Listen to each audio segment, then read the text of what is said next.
नमस्कार, India voice देख रहे हैं आप और मैं हूं आपके साथ ज्योति निषाद। और वक्त हो चला है रिपोर्टर लाइव का, जहां हम बात करेंगे केजरीवाल को मिले ईडी के समन की, एलजी की दिल्ली सरकार के खिलाफ जांच की। तो चलिए शुरू करते हैं रिपोर्टर्स लाइव, जहां दिन भर की बड़ी तमाम खबरों की जानकारी देंगे हमारे संवाददाता ग्राउंड जीरो से। मगर सबसे पहले बात करेंगे, एलजी ने दिल्ली सरकार पर सीबीआई की जांच की मांग की। खबर पर ज्यादा जानकारी दे रहे हैं हमारे संवाददाता तुषार कुमार। बता दें कि दिल्ली में आम आदमी पार्टी की सरकार की मुश्किलें थमने का नाम नहीं ले रही हैं। जहां दिल्ली के कई मंत्री, आपको बता दें कि जहां आम आदमी पार्टी के कई मंत्री पहले से ही शराब घोटाले में जेल में बंद हैं, वहीं अब दिल्ली के मुख्यमंत्री अरविंद केजरीवाल को भी ईडी का 3 बार समन आ गया। आपको बता दें कि ईडी के तीसरे समन में मुख्यमंत्री अरविंद केजरीवाल को 3 जनवरी के लिए ईडी ने पूछताछ के लिए बुलाया। अब इसी बीच दिल्ली के उपराज्यपाल मंत्री वीके सक्सेना ने भी दिल्ली के अस्पतालों में दवाई के लेन देन में कई आरोप लगाए हैं, जिस दौरान उन्होंने दिल्ली के अस्पतालों पर सीबीआई जांच की मांग की है। आपको बता दें कि उपराज्यपाल ने दिल्ली के सरकारी अस्पताल के लिए खरीदी गई दवाइयों में गड़बड़ी पाए जाने के बाद सीबीआई जांच के आदेश दिए। आरोप है कि इन अस्पतालों के लिए दवाई खरीदने में लापरवाही बरती और ये सरकारी और प्राइवेट लैब में टेस्टिंग के फेल पाई गई हैं। बता दें कि दिल्ली सरकार के अस्पतालों ने इन दवाइयों को लेकर सतर्कता विभाग की रिपोर्ट्स पर दिल्ली के एलजी वीके सक्सेना ने सीबीआई जांच के आदेश दिए। इसके साथ ही मुख्य सचिव नरेश कुमार को पत्र लिखकर जांच करने के लिए कहा। बता दें कि दिल्ली के उपराज्यपाल वीके सक्सेना ने दिल्ली सरकार के सभी अस्पतालों पर दवाई के लेन देन के गंभीर आरोप लगाए हैं। इस दौरान उन्होंने सीबीआई जांच के भी आदेश दिए हैं। कैमरा पर्सन सुशील बहल के साथ मैं तुषार कुमार, इंडिया वॉइस, दिल्ली। बिजनौर में सीएम योगी ने जनसभा को क्या संबोधित, संबोधन में क्या क्या कहा, बता रहे हैं हमारे संवाददाता जाहिर अहमद। लोकसभा 2024 चुनाव करीब आ रहे हैं। वैसे वैसे राजनीतिक दल भी अब मैदान में उतर चुके हैं। इसी कड़ी में आज उत्तर प्रदेश के मुख्यमंत्री योगी आदित्यनाथ एक दिवसीय दौरे पर बिजनौर पहुंचे। बिजनौर के नजीबाबाद में स्थित कार्यक्रम में आज वो विकसित भारत संकल्प यात्रा के कार्यक्रम में शामिल हुए और उत्तर प्रदेश व केंद्र सरकार द्वारा चलाई जा रही योजनाओं के लाभार्थियों को उन्होंने प्रमाण पत्र भी वितरित किए। साथ ही उत्तर प्रदेश व केंद्र सरकार द्वारा चलाई जा रही लोगों के हित में योजनाओं की जानकारी भी दी। उन्होंने आज मंच से कहीं ना कहीं ये एक मैसेज देने का प्रयास किया कि जो उत्तर प्रदेश के अंदर जो रहने वाले नागरिक हैं, उनको कहीं ना कहीं उत्तर प्रदेश की सरकार और केंद्र की सरकार जो है लाभ पहुंचाने में अग्रसर है। इसी के चलते आज उन्होंने एक बड़ी विशाल जनसभा को भी संबोधित किया। पश्चिमी उत्तर प्रदेश के बिजनौर में आयोजित हुए इस कार्यक्रम में कहीं ना कहीं ये कयास लगाए जा रहे हैं कि आज योगी आदित्यनाथ ने काफ़ी हद तक किसानों को रिझाने का प्रयास किया और अपने पक्ष में करने का प्रयास किया। अब देखने वाली बात ये होगी कि लोकसभा चुनाव 2024 में भारतीय जनता पार्टी कितनी सीट जीत पाती है। बिजनौर से Zaheer Ahmed, India Voice. CM Kejriwal को मिला ईडी से तीसरा समन। खबर पर ज्यादा जानकारी दे रहे हैं हमारे संवाददाता अजीत कुमार। मुख्यमंत्री अरविंद केजरीवाल इस समय पंजाब में विपक्षना के लिए गए हुए हैं, जबकि दूसरी ओर एक बार फिर से कथित तौर पर शराब घोटाले के मामले में ईडी ने तीसरी बार मुख्यमंत्री अरविंद केजरीवाल को नोटिस भेजा है। इस नोटिस में मुख्यमंत्री अरविंद केजरीवाल को 3 जनवरी को पेश होने के लिए कहा गया है। आपको बता दें कि इससे पहले भी ईडी द्वारा 2 बार मुख्यमंत्री अरविंद केजरीवाल को नोटिस भेजा जा चुका है, लेकिन उस दौरान वो पेश नहीं हुए थे। आपको बता दें कि इससे पहले 2 नवंबर को ईडी द्वारा नोटिस भेजा गया था। उस समय चुनाव का हवाला देते हुए वो चुनावी प्रचार में निकल गए थे, जबकि दूसरी बार 21 दिसंबर को ईडी दफ्तर में मुख्यमंत्री अरविंद केजरीवाल को पेश होना था, लेकिन इस दौरान वो विपक्षना यात्रा के लिए पंजाब में रवाना हो गए। ऐसे में अब देखना ये होगा कि तीसरी बार नोटिस भेजे जाने के बाद मुख्यमंत्री अरविंद केजरीवाल क्या ईडी दफ्तर में पेश होते हैं या नहीं। आपको बता दें कि इससे पहले लगातार जब दोनों बार ईडी द्वारा नोटिस भेजा गया तो मुख्यमंत्री अरविंद केजरीवाल द्वारा इस नोटिस को गैर कानूनी करार दिया था। अब देखने वाली बात ये होगी कि तीसरी बार 3 जनवरी को जो ईडी दफ्तर में पेश होने के लिए बुलावा भेजा गया है, तो इस बार अब वो ईडी दफ्तर पेश होते हैं या नहीं। गौरतलब है कि विशेष तौर पर अगर हम बात करें पीएमएलए की तरफ, अगर हम बात करें तो पीएमएलए के तहत किसी भी ऐसे अधिकारी या फिर संवैधानिक पद से जुड़े लोगों को 3 बार ही मौका दिया जाता है, उसके बाद गिरफ्तारी तक का वारंट भी जारी किया जा सकता है। ऐसे में देखना ये होगा कि अगर 3 जनवरी को ईडी दफ्तर में मुख्यमंत्री अरविंद केजरीवाल पेश नहीं होते हैं तो कहीं ना कहीं ईडी जो है वो आगे संवैधानिक कार्रवाई करने के लिए बाधित हो जाएगी। देखना होगा कि अब आगे आने वाले समय में क्या होता है, क्या ईडी दफ्तर में मुख्यमंत्री अरविंद केजरीवाल पेश होंगे या नहीं। और अगर तीसरी बार भी ईडी दफ्तर में मुख्यमंत्री अरविंद केजरीवाल पेश नहीं होते हैं तो ईडी फिर आगे क्या कार्रवाई करेगी? Ajit Kumar, India voice, Delhi. कर्नाटक के सीएम ने हिजाब पर लगे बैन को हटा दिया है। खबर पर ज्यादा जानकारी दे रही हैं हमारी संवाददाता प्रज्ञा मिश्रा। में एक बार फिर से हिजाब पहनने और ना पहनने को लेकर राजनीति शुरू हो गई है। आपको बता दें कि मुख्यमंत्री सिद्धरमैया ने शुक्रवार को हिजाब के ना पहनने पर जो प्रतिबंध लगाए गए थे उसको लेकर एक बड़ा ऐलान कर दिया है। आपको बता दें कि मुख्यमंत्री सिद्धरमैया ने कहा है कि अब स्कूलों में हिजाब पहन के जाया जा सकता है, जिसको लेकर बीजेपी ने कड़ी निंदा की है। बीजेपी का कहना है कि सिद्धरमैया का ये डिसीजन जो धार्मिक स्थल हैं उसकी चिंता को बढ़ा रहा है, क्योंकि हमारा जो देश है वो धर्मनिरपेक्ष देश है और इस तरह से स्कूलों में हिजाब को अलाउ करके कहीं ना कहीं वो इस तरह की राजनीति को करना चाहते हैं। बता दें कि सिद्धरमैया ने शुक्रवार को बताया था कि उन्होंने पहनावे और खाने की पसंद को निजी बताते हुए प्रतिबंध को हटाने का आदेश दिया है। सिर्फ मुस्लिमों को खुश करने के लिए शायद उन्होंने ये काम किया है। कर्नाटक के पूर्व सीएम बीएस येदियुरप्पा ने कहा है कि किसी भी सिद्धरमैया इस हिसाब से फैसले को वापस लेने की मांग नहीं की। सभी समुदाय एक साथ है। कक्षाओं में भाग लेने के लिए एक ही ड्रेस की आवश्यकता होती है और यह अदालत द्वारा भी तय किया गया है। उन्होंने कहा है कि सिर्फ मुस्लिम समुदाय को खुश करने के लिए सिद्धरमैया ने जल्दीबाजी में ये फैसला लिया है। सिद्धरमैया के इस डिसीजन को लेकर भाजपा के प्रदेश अध्यक्ष BY विजेंद्र ने सोशल मीडिया प्लेटफॉर्म एक्स पर कहा है कि सरकार युवाओं को धार्मिक आधार पर बांट रही है। उन्होंने कहा है कि शैक्षणिक संस्थानों में हिजाब पहनने पर प्रतिबंध वापस लेने के मुख्यमंत्री सिद्धरमैया का फैसला हमारे शैक्षणिक स्थलों की धर्मनिरपेक्ष प्रकृति को लेकर चिंता पैदा करता है। ऐसे वातावरण को बढ़ावा देना महत्वपूर्ण नहीं है। उन्होंने साथ में ये भी कहा है कि शिक्षण संस्थानों में धार्मिक पोशाक की अनुमति देकर सिद्धरमैया सरकार धार्मिक आधार पर युवाओं के दिमाग को बांटने का बढ़ावा दे रही है, जिससे समावेशी शिक्षा के माहौल में बाधा उत्पन्न हो सकती है। विभाजनकारी प्रथाओं पर शिक्षा को प्राथमिकता देना और एक ऐसे वातावरण को बढ़ावा देना महत्वपूर्ण है जहां छात्र धार्मिक प्रथाओं के प्रभाव के बिना शिक्षाविदों पर ध्यान केंद्रित कर सके। कर्नाटक के बीजेपी अध्यक्ष BY विजेंद्र ने यह भी कहा कि ये बहुत दुर्भाग्यपूर्ण है कि सिद्धरमैया ने कहा है कि ये शैक्षणिक संस्थानों में हिजाब की अनुमति देंगे। मुख्यमंत्री कम से कम शिक्षण संस्थानों को गंदी राजनीति से तो बचा सकते थे।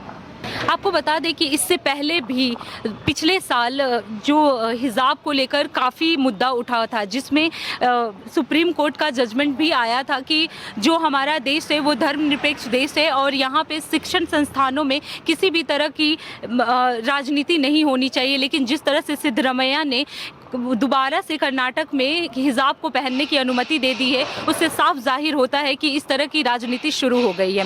कैमरा पर्सन सुशील बहल के साथ मैं प्रज्ञा मिश्रा, इंडिया वॉइस। प्रयागराज में राकेश टिकैत ने उपराष्ट्रपति के अपमान पर प्रतिक्रिया दी है। खबर पर ज्यादा जानकारी दे रहे हैं हमारे संवाददाता सोएब रिजवी। के राष्ट्रीय प्रवक्ता राकेश टिकैत आज प्रयागराज पहुंचे। दरअसल प्रयागराज में उन्होंने अपने संगठन से जुड़े किसानों के साथ एक बैठक की। इसके बाद मीडिया से बातचीत करते हुए देश के तमाम मुद्दों पर उन्होंने अपनी बात बेबाकी से रखी। खास तौर से उपराष्ट्रपति को लेकर के जिस तरह से चर्चा हो रही है उस पर उन्होंने साफ किया है कि उपराष्ट्रपति जैसे पद पर रहने वाले की कोई जात नहीं होती। इस तरह से जाति पर विवाद छेड़ना ये सही नहीं है। साथ ही साथ जो सदन में विवाद चल रहा है उसको लेकर के भी उन्होंने साफ किया है कि ये बेवजह खींची जाने वाली बात है। इसमें कोई ऐसी बात नहीं है जिस तरह से इसको खींचा जा रहा है। खासतौर से सत्ताधारी दल इसमें ज़्यादा इंटरेस्ट दिखा रहा है। इसके अलावा जो अयोध्या में भव्य राम मंदिर का कार्यक्रम होने की बात चल रही है उसको लेकर के भी उन्होंने कहा है कि भारतीय जनता पार्टी इसे राजनीतिक फ़ायदा लेने की कोशिश ना करे। राम सभी के हैं। साथ ही साथ वो इस कार्यक्रम में केसरिया पगड़ी लगा कर आए थे और उस पर भी उन्होंने कहा कि केसरिया पगड़ी या केसरिया रंग भी किसी पार्टी विशेष का नहीं है, सभी के लिए। इस तरह से तमाम मुद्दों पर उन्होंने अपनी बात कही और ख़ास तौर से पिछले दिनों जिस तरह से अयोध्या में निमंत्रण देने की बात की जा रही है, उसमें समाजवादी पार्टी के नेता को न बुलाने की बात की, उस पर भी उनकी तरफ से कहा गया कि जिस तरह से बयान दिए जा रहे हैं वो एकदम गलत है, क्योंकि राम सभी के हैं और सब पर उनका अधिकार है। तो कह सकते हैं कि आने वाले दिनों में जिस तरह से संगठन के साथ बैठकें कर रहे हैं राकेश टिकैत, आने वाले दिनों में कोई बड़ा फैसला फिर ले सकते हैं। Shoaib Rizvi, India voice, Prayagraj.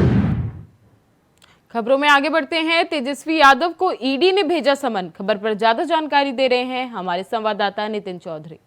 बिहार के उप मुख्यमंत्री तेजस्वी यादव को ईडी ने एक और सम्मन भेजा है। बता दें कि जिस तरीके से जमीन घोटाले मामले में ईडी ने सम्मन भेजा तो राजधानी कोर्ट ने उनको जो याचिका थी उस पर स्वीकार कर लिया था। जब उस समय तेजस्वी यादव ने कहा था कि उन्हें कुछ दिन के लिए बाहर जाना है घूमने के लिए, लेकिन उसके बाद लगातार इस तरीके से देखा जा रहा था। जब ईडी ने अब की बार छठा सम्मन भेजा है तो सम्मन के साफ तौर पर देखा जा रहा है। लगातार इस पर तेजस्वी यादव ने कहा है कि उन्हें जल्दी से जल्दी पेश किया जाएगा, लेकिन उसके बाद लगातार इसको देखा जा रहा था कि जब रेलवे में नौकरी के देने के मामले को लेकर चल रहा था तो उससे पहले लालू प्रसाद यादव से भी पूछताछ की गई थी। लालू प्रसाद यादव के बाद फिर तेजस्वी यादव का नंबर आया था। तेजस्वी यादव ने अदालत से अगले साल 6 से 18 जनवरी तक ऑस्ट्रेलिया और न्यूजीलैंड की यात्रा करने की अनुमति मांगी थी। बता दें कि इससे पहले ईडी ने तेजस्वी यादव को 22 दिसंबर और उनके पिता आरजेडी प्रमुख लालू यादव को 27 दिसंबर को एजेंस ईडी के सामने पेश होने का आदेश दिया था। हालांकि 22 दिसंबर के सम्मन की तेजस्वी ने नज़रअंदाज कर दिया था, ईडी के सामने पेश नहीं हुए थे। गौरतलब है कि अक्टूबर में बिहार के उप मुख्यमंत्री राजद लालू प्रसाद यादव, बिहार के पूर्व सीएम राबड़ी देवी, बिहार के डिप्टी सीएम तेजस्वी यादव और रजत सांसद मीसा भारती को राहत मिली है। दिल्ली के राजधानी कोर्ट ने कथित जमीन के बदले नौकरी घोटाले मामले में चारों को जमानत दे दी थी। रेल में भर्ती से जुड़े एक और घोटाले का आरोपी यूपीए सरकार में रेल मंत्री रहे हैं पवन बंसल के भांजे विजय सिंघल पर भी लगाया गया है। मामले में सीबीआई ने विजय सिंघल समेत 10 के खिलाफ एफआईआर दर्ज की है। इस मामले में विजय सिंघल पर मनी लॉन्ड्रिंग का भी आरोप लगाया गया है। 2004 से लेकर 2009 तक लालू प्रसाद यादव रेल मंत्री रहे थे, लेकिन उसके बाद जिस तरीके से ज़मीन के बदले नौकरी देने का वादा यहाँ पर किया गया था तो बताया जा रहा है कि लालू प्रसाद यादव और उनके पूर्व डिप्टी सीएम जो हैं तेजस्वी यादव, उन्होंने जब उस समय जो है ज़मीन मांगी थी, लेकिन उसके बाद फिर दोबारा से ईडी ने उनके पास सम्मन भेजा है। लेकिन उसके बाद उन्होंने ऑस्ट्रेलिया जाने की बात कही थी कि वो ऑस्ट्रेलिया जा रहे हैं घूमने के लिए, लेकिन उसके बाद राजधानी कोर्ट ने कहा था कि उनकी जो है उन्हें पेशी दे दी गई थी कि वो आखिरकार घूम के आए। लेकिन उसके बाद जो है बता दें कि जनवरी में 4 जनवरी को दोबारा से उनको पेश होना है। लेकिन उसके बाद जिस तरीके से ईडी ने सम्मन भेजा है तो ईडी के सम्मन के सामने अब देखना होगा कि तेजस्वी यादव पेश होते हैं या नहीं होते। कैमरामैन सुशील बहल के साथ मैं नितिन चौधरी, इंडिया वॉइस, दिल्ली। उत्तराखंड में प्रदेश सरकार ने लागू किया नया अधिनियम। कौन सा अधिनियम लागू किया है सरकार ने, बता रहे हैं हमारे संवाददाता अभय कैंतुरा। शासन के एक निर्णय के बाद पूरे प्रदेश में सियासत गर्म हो गई है। शासन की तरफ से कर्मचारियों पर ऐसा लगाने का निर्णय यहाँ पर लिया गया ताकि अगले 6 महीने तक प्रदेश के भीतर किसी भी प्रकार से कर्मचारी संगठन आंदोलन न कर पाए, यानी ना कोई हड़ताल हो, ना कोई धरना प्रदर्शन हो। इसके लिए शासन की तरफ से अगले 6 महीने के लिए ऐसा लागू कर दिया गया है। राज्य सरकार का शासन का तर्क है कि इन दिनों प्रदेश में जो विकास के काम है उन कामों की रफ्तार तेज होनी चाहिए, इसलिए निर्णय यहाँ पर लिया गया ताकि किसी भी आंदोलन के चलते ये विकास की रफ्तार धीमी ना हो।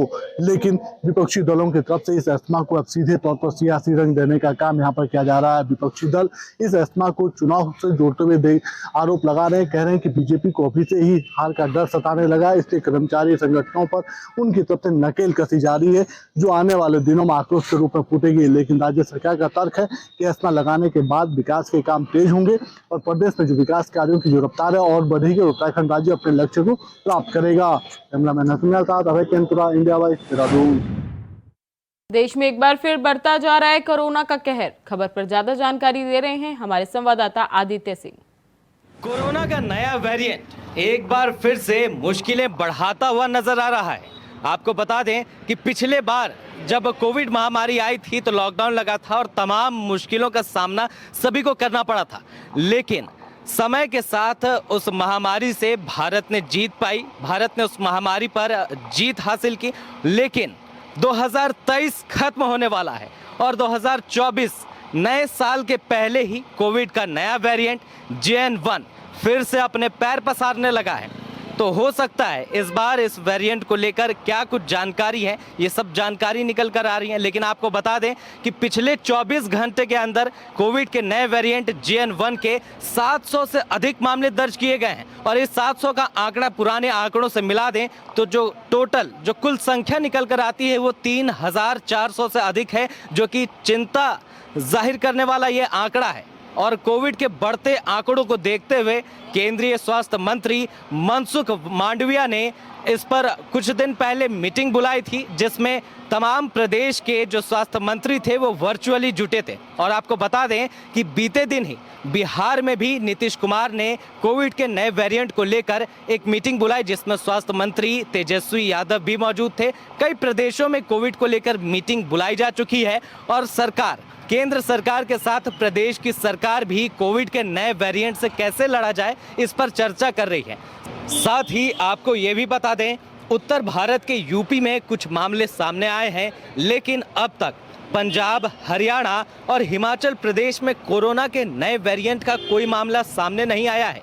इसको देखते हुए हिमाचल प्रदेश में भी स्वास्थ्य विभाग सतर्क हो गया है और सारी तैयारियां स्वास्थ्य विभाग के द्वारा पूरी कर ली गई हैं और जगह जगह अस्पतालों पर कोरोना के टेस्ट भी शुरू हो रहे हैं। कोविड के बढ़ते आंकड़ों में एक आंकड़ा और जोड़ देते हैं और आपको बता दें कि देश में 21 मई 2023 के बाद से एक दिन में आए कोरोना वायरस संक्रमण के ये सबसे अधिक मामले हैं, जो कि पिछले 24 घंटे में 700 से अधिक का आंकड़ा बताया जा रहा है। तो जैसा कि हमने आपको बताया कि तमाम प्रदेश की सरकारें कोविड के नए वेरिएंट को लेकर तैयारियां कर रही हैं और कोविड के इस नए वेरिएंट JN1 से लड़ने के लिए तैयार है।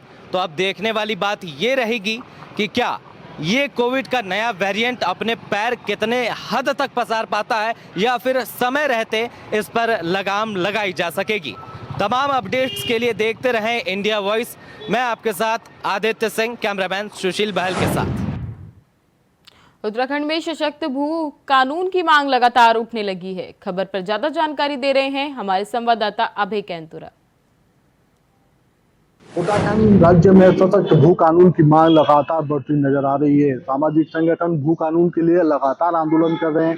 सरकार पर भी जन दबाव बढ़ता हुआ नजर आ रहा है। यही वजह है कि सरकार ने सकारात्मक पहल शुरू करते हुए भू कानून के लिए 5 सदस्यीय कमेटी का गठन किया है, जिसमें अपर सचिव राधा रतूड़ी की अध्यक्षता में अपर मुख्य सचिव राधा रतूड़ी की अध्यक्षता में इस कमेटी का गठन किया गया है। इसमें प्रमुख सचिव न्याय होंगे, सदस्य सचिव 2 और सदस्य यहाँ पर होंगे। कोशिश यही रहेगी कि आम जनता के जो सुझाव हैं सशक्त भू कानून के लिए, उन सुझावों को सकारात्मक तरीके से लिया जाए। किस प्रकार से सशक्त भू कानून प्रदेश में लागू किया जा सकता है, राज्य की जो जमीन है उन जमीनों को बचाया जा सकता है, और इसके अलावा जनता की जो मांग है उस मांग के अनुरूप कैसे अच्छा कानून यहाँ पर लाया जा सकता है, उसके लिए कमेटी काम करेगी।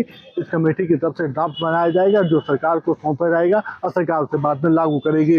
उत्तराखंड राज्य में कह सकते हैं कि धार्मिक सरकार लगातार जनहित के निर्णय ले रही है और उन्हीं निर्णयों में इस निर्णय को भी समझा जा सकता है। कैमरामैन नसीम के साथ अभय कैंतुरा, इंडिया वॉइस, देहरादून। खबरों में आगे बढ़ते हैं, जहां मथुरा में हेलीपोर्ट यात्री की हुई शुरुआत। खबर पर ज्यादा जानकारी दे रहे हैं हमारे संवाददाता मोहम्मद फारूक।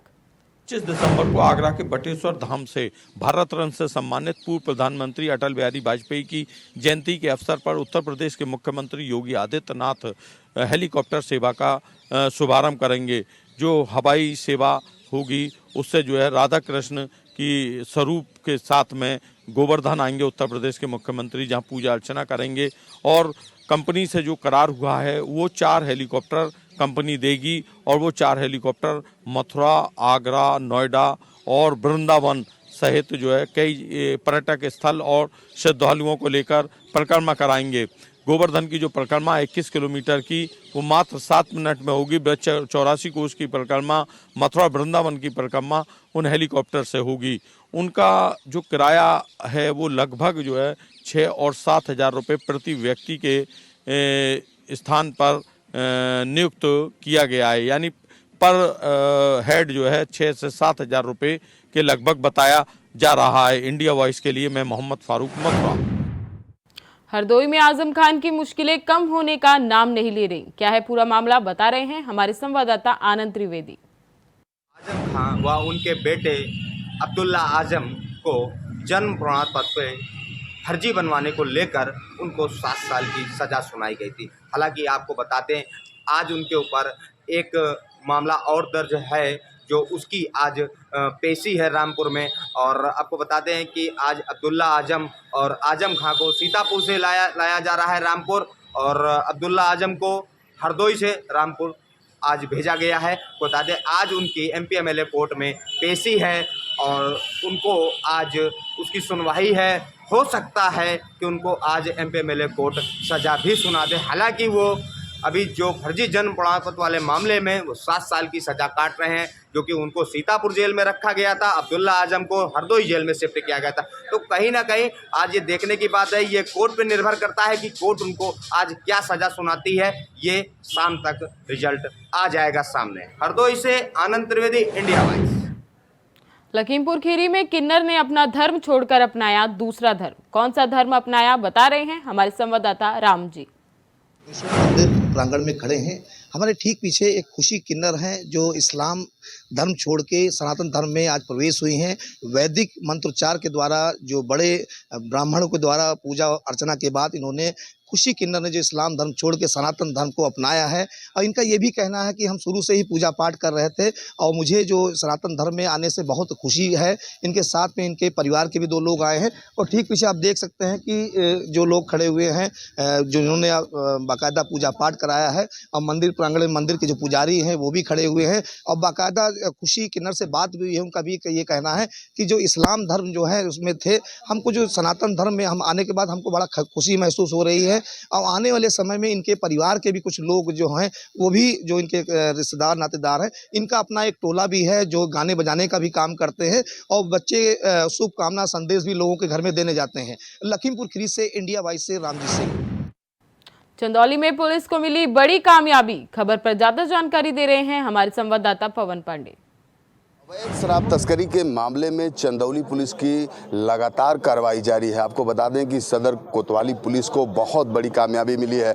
आपको बता दें कि लग्जरी कार और साथ ही कंटेनर में अवैध शराब की खेप को 4 तस्कर ले जा रहे थे, जिनके कब्जे से 230 पेटी शराब बरामद की गई है, जिसकी अनुमानित कीमत 40 लाख रुपए बताई जा रही है। आप हमारे पीछे की तरफ इस विजुअल्स में आप देख रहे होंगे, ये वही कंटेनर है जिसमें अवैध शराब की खेप जो है हरियाणा से बिहार, पटना बिहार के लिए ले जाई जा रही थी। और सबसे बड़ी बात है कि यहाँ पे ये जो कंटेनर है, इस कंटेनर को आपको दिखाना चाहेंगे, आप कैमरामैन से कहेंगे थोड़ा सा आएँ और इनको दिखाएं कि जो कंटेनर जो ये बना हुआ है, ये कंटेनर आप ये देखेंगे, इसका ये मुख्य गेट है और ये ड्राइवर सीट है और यहाँ से लगभग यहाँ से और 3 फुट की दूरी पर ये पूरा का पूरा पैक है। मतलब आप अगर इसको पीछे की तरफ से अगर आप देखेंगे तो पूरा का पूरा ये पीछे ये कंटेनर खाली है और पूरी की पूरी शराब इसी में भर करके वो लेकर के इस अवैध शराब की खेप को जाते थे। आइए आपको हम दिखाते हैं।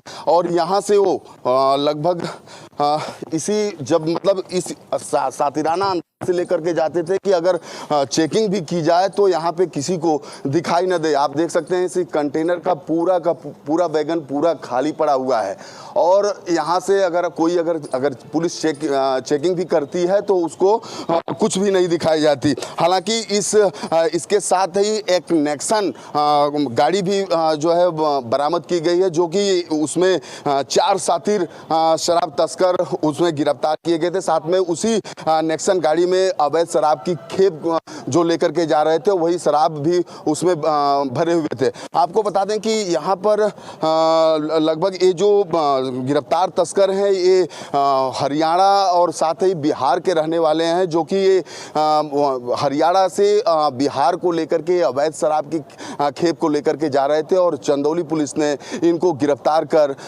उनको जेल भेज दिया है। पवन पांडे, इंडिया वाइज, चंदौली। मैनपुरी में नर्सिंग होम में महिला की मौत हो गई। क्या है पूरा मामला, बता रहे हैं हमारे संवाददाता मुकेश कुमार। सरकार के डिप्टी सीएम ब्रजेश पाठक जहां स्वास्थ्य सेवाएं सुधारने की बात कर रहे हैं, तो वहीं मैनपुरी जनपद में लगातार जो प्राइवेट नर्सिंग होम है उनकी लापरवाही लगातार देखने को मिल रही है। तो वहीं लापरवाही चिकित्सक की होने के चलते शमशान घाट रोड स्थित कोतवाली थाना क्षेत्र में RN नर्सिंग होम पर बीती देर शाम एक प्रसूता की मौत हो गई है। सुखदेवी पत्नी उपेंद्र कुमार बेबर थाना क्षेत्र की रहने वाली थी। उपेंद्र कुमार ने बताया उनकी पत्नी को डिलीवरी होनी थी, जिसके बाद प्राइवेट नर्सिंग होम में लाने के बाद पूरा विश्वास और पूरी गारंटी ली गई थी कि दोनों ही लोगों को सुरक्षित रखा जाएगा। मगर बच्चे को तो सुरक्षित कर लिया गया, मगर प्रसूता की मौत हो गई है। मौत होने के बाद परिवार के लोगों ने जब नर्सिंग होम के बाहर शव रखकर हंगामा किया तो मौके पर पहुंची पुलिस ने शव को कब्जे में ले लिया है और पोस्टमार्टम के लिए भेज दिया। पूरे मामले की जांच शुरू कर दी है। फिलहाल स्वास्थ्य सेवाओं की बात की जाए तो लगातार पूरे जनपद में कई ऐसे नर्सिंग होम हैं जहां उनकी लापरवाही साफ तौर से देखने को मिल रही है। अब देखना यह है कि मैनपुरी स्वास्थ्य विभाग कब तक ऐसे नर्सिंग होमों पर कार्रवाई कर सकेगा। मैनपुरी से इंडिया वॉइस के लिए मुकेश। रायबरेली में दबंगों के हौसले बुलंद दिख रहे हैं। क्या है पूरा मामला, बता रहे हैं हमारे संवाददाता राजू तिवारी। प्रदेश से माफिया राज खत्म करने के लिए भले ही मुख्यमंत्री के द्वारा अनेक प्रकार से जिम्मेदारों को दिशा निर्देश दिए जा रहे हैं और रायबरेली की पुलिसिंग भी चुस्त दुरुस्त बनाए रखने के लिए उनके द्वारा अलग अलग जिम्मेदारों को दिशा निर्देश दिए जा रहे हैं। उत्तर प्रदेश की पुलिस स्मार्ट पुलिस के रूप में देखा जाए, इसके लिए भी वो लगातार कार्य कर रहे हैं और उनके द्वारा ये प्रयास किया जा रहा है कि उत्तर प्रदेश में कहीं से भी माफिया राज न रह जाए और स्वच्छ वातावरण उत्तर प्रदेश में कायम किया जाए, जिसको लेकर जिम्मेदारों को उनके द्वारा उचित दिशा निर्देश दिए जा रहे हैं। लेकिन देखा जा सकता है कि रायबरेली में अभी भी माफिया राज कायम है और इस पर अंकुश लगाने में रायबरेली पुलिस नाकाम साबित हो रही है।